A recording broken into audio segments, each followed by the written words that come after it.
Democrats weren't the only people who were mad at Rand Paul for his filibuster. Some Republicans were mad.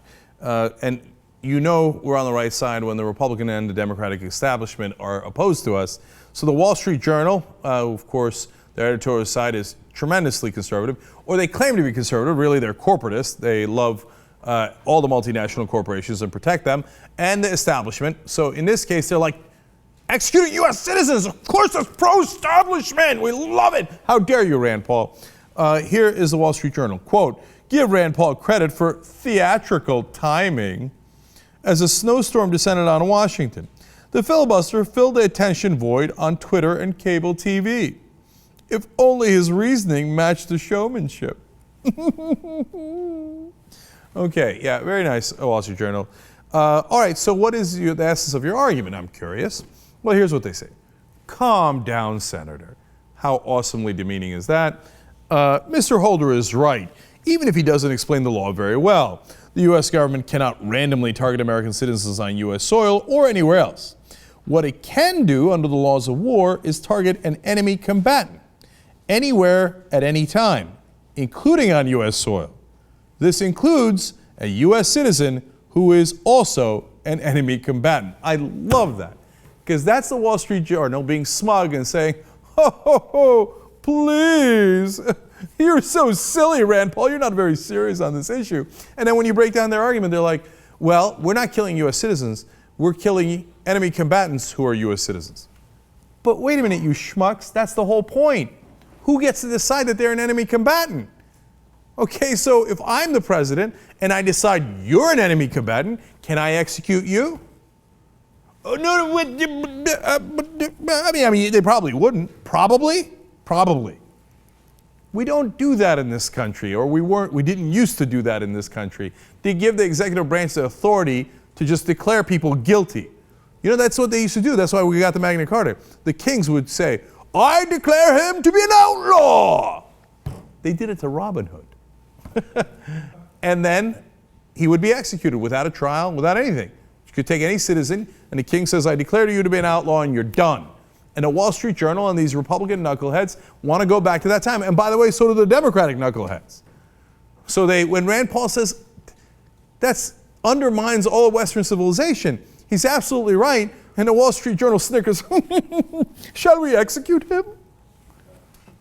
Well, of course, they're not alone. Here comes warmonger John McCain, who just loves this stuff. He says, I watched some of that quote, debate, unquote yesterday. I don't think that's how you do the quote, unquote. But anyway, he says, I saw colleagues who know better come to the floor and voice some of this, some concern, which is totally unfounded. Really, John, why?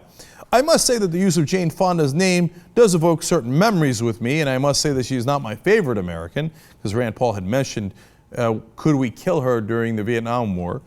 But I also believe that as odious as it was, Ms. Fonda acted within her constitutional rights, and to somehow say that someone who disagrees with American policy and even demonstrates against it is somehow a member of an organization which makes that individual an enemy combatant is simply false. It is simply false. But how do you know, John? You've never seen any of the evidence. So we killed Anwar al-Awlaki's 16-year-old son. How do you know he was an enemy combatant? In fact, when you ask the United States government, why did you kill him? They say, we're not going to say anything about it. But wait a minute, was it on purpose or was it an accident? We're not going to say anything about it. So you can execute 16-year-old U.S. citizens and not tell us why you executed them, on what evidence, let alone on what legal principle, and whether you even meant it or not. But don't worry, just trust the Wall Street Journal and John McCain. If the executive declares them to be an outlaw, then they can be executed without any due process. So here are some Republicans and so-called conservatives. The one thing they agree with the Obama administration on is extreme, unheard of, unconstitutional executive power over your citizens. Of course, who's going to agree with them? Here comes McCain's lapdog. Lindsey Graham. Go get him, Lindsay. To my Republican colleagues, I don't remember any of you coming down here suggesting that President Bush was going to kill anybody with a drone. You know, I don't even remember the harshest critics of our President Bush on the Democratic side. They had a drone program back then. So what is it all of a sudden that this drone program has gotten every Republican so spun up. What are we up to here? People are astonished that President Obama, Senator McCain, is doing many of the things that President Bush did. I'm not astonished. I congratulate him for having the good judgment to understand we're at war. That's awesome. No, I agree with the first part. You know, the Republicans are being hypocrites because they didn't stop Bush from doing any of this. But then the second part is like, this is the one thing. Lindsey Graham has been all over Obama's ass on everything, right? He's all over TV. Obama's the worst, the worst, the worst. I hate Obama. I hate Obama. Republican primary voters in South Carolina, please vote for me. But on this one, oh, he has great judgment. You know that Lindsey Graham was an attorney in the military? That was his job, an attorney. And here he is, turns around and says, well, if the president says he's an enemy combatant, well, then obviously he is. No, it's not obvious. That's why we have trials. That's why it's a democracy. But Lindsey Graham, John McCain, and the rest of the warmongers have totally forgotten that. Thank God that Rand Paul stood up to them and the Republican establishment and the Democratic establishment. They've all forgotten what the Constitution is supposed to be about. And they're all so smug. Look, they're not going to get, these guys are not going to get put on a list.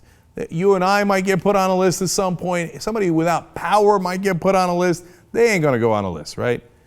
But you give an executive or anybody unlimited power, tick-tock, tick-tock. Only a matter of time before they start abusing that power. They already started abusing it abroad.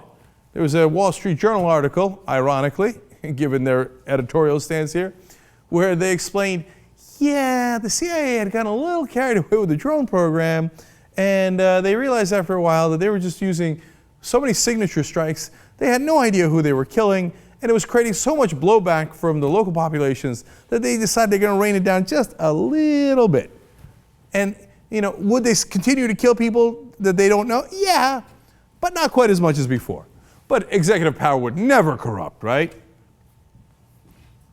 If their ass gets put on a list one day, oh, watch them howl, howl. But you're the ones who agreed that the king, I mean the president, can put anybody on his kill list. As long as he calls him an enemy combatant, there is no check on him. You better make damn sure you're not an enemy combatant.